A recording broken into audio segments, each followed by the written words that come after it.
itu terutama di kalangan pengusaha muda dan generasi muda Indonesia. Assalamualaikum warahmatullahi wabarakatuh. Di era digital sekarang, investasi saham bukan hal yang sangat asing lagi bagi masyarakat Indonesia. Bahkan banyak yang mulai tertarik dengan saham syariah. Pertanyaannya, apakah saham benar-benar sesuai dengan prinsip Islam?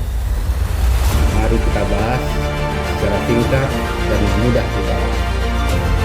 Dalam Islam, saham syariah dipahami sebagai bukti kepemilikan terhadap sebuah perusahaan ataupun unit usaha yang menjalankan usaha yang halal.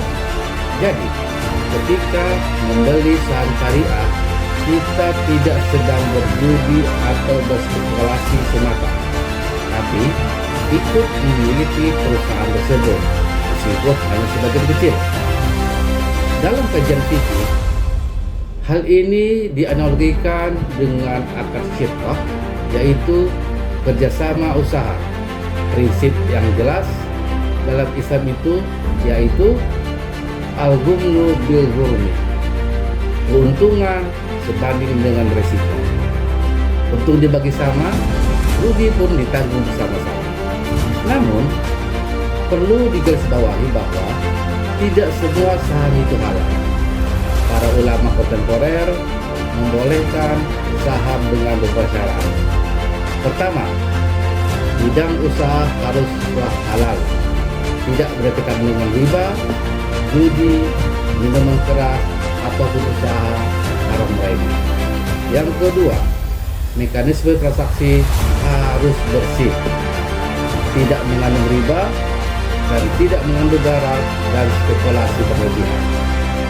Lalu bagaimana dengan keuntungan saham, dividen, dan capital gain dari saham syariah diperbolehkan selama diperoleh dari transaksi yang sah dan transparan. Bahkan dalam Islam, saham juga memiliki dimensi ibadah karena ada kewajiban zakat ketika telah memenuhi syarat. Nah, disinilah letak keindahan Islam. Islam tidak melarang kekayaan, tetapi mengatur cara memperolehnya agar adil, halal, dan membawa keberkahan. Sebagai penutup, dapat kita simpulkan bahwa saham syariah adalah bentuk muamalah kontemporer yang diperbolehkan dalam Islam selama mengikuti prinsip-prinsip syariah. Investasi bukan hanya soal cuan, tapi juga soal nilai dan tanggung jawab moral. Semoga penjelasan singkat ini bisa menjadi bagian dari dakwah kita bahwa Islam selalu relevan menjawab tanggung jawab.